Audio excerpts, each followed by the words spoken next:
There has been an enormous focus on increased defence expenditure lately. Better late than never, I suppose.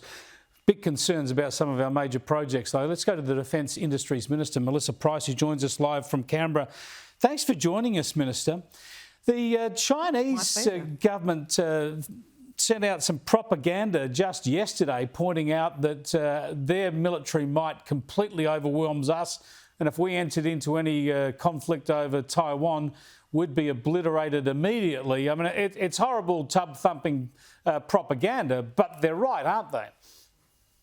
Well, I think the starting point, Chris, is that I'm very proud of our $270 billion investment in our defence capability over the next 10 years. But when you talk about perhaps regional instability, the starting point for anyone is to have a look at our 2020 force structure update. And that talks about what our approach is, whether it's about shaping our environment, ensuring that we are able to deter anyone who chooses to do us harm, but also that we have that defence capability to be able to react should we need to do so. But that threat from China really just underscores the reality, isn't it, that we are vulnerable on our own, and most of our defence posture and expenditure is directed at the alliance. We would only be able to defend ourselves with the help of the Americans.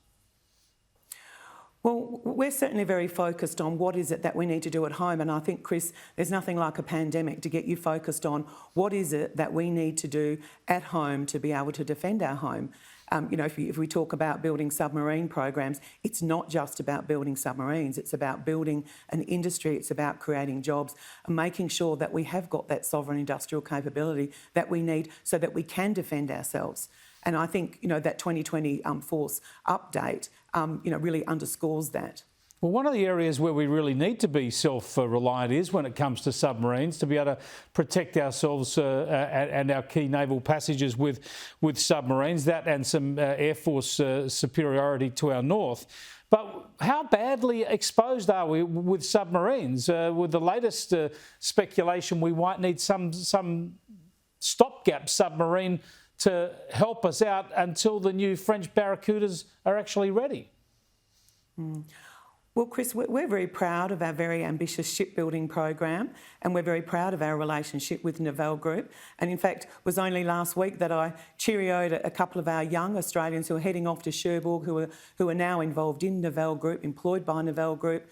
They're over there learning the know-how and know-why, and I set them off with a jar of Vegemite and some violet crumble. But they're going to join another 40 Australians who are over there, and one by one, those young Australians are coming back with the skill sets that they need to be able to make sure that we can build this capability at home. In the meantime, do we face a gap? Do we face a gap? Are we vulnerable between the end of the Collins class and the introduction of the Barracudas?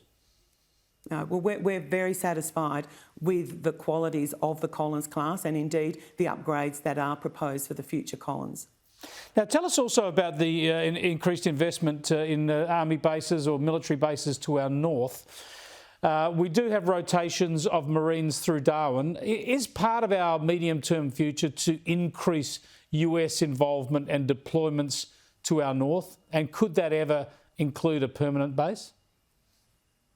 Well, certainly the US as a key ally, it's very important that they have got a presence in the north. I mean, and in fact, our investment in the Northern Territory alone is significant. Could it be permanent? $8 billion that we're would we spending consider over the next 10 years. Would we consider permanently hosting a US Air Force base or naval base? Well, they're as good as permanent, Chris, as we speak. And it's not just the US, of course. We also are hosting the Singaporeans in Pearce in Western Australia and also in Queensland also. But, those conversations continue. But in the meantime, we've got to continue to upgrade those bases. Just on those conversations, are you saying we're in conversations with the Americans about permanent presence in Northern Australia? No, what I'm saying is that those conversations, are possible. I'm certainly not having those conversations, but in the meantime, we've got to make sure that our bases are up to scratch, and we're spending a significant amount of money to make, together with the Americans, they're also investing in our bases to make sure they've got the facilities that they need in order to do their own work out there in the Pacific. Thanks for joining us, Minister. I appreciate it. Yeah, my pleasure. Defence Industries Minister Melissa Price there about how we can make sure that we defend ourselves and meld with the needs and demands of our allies.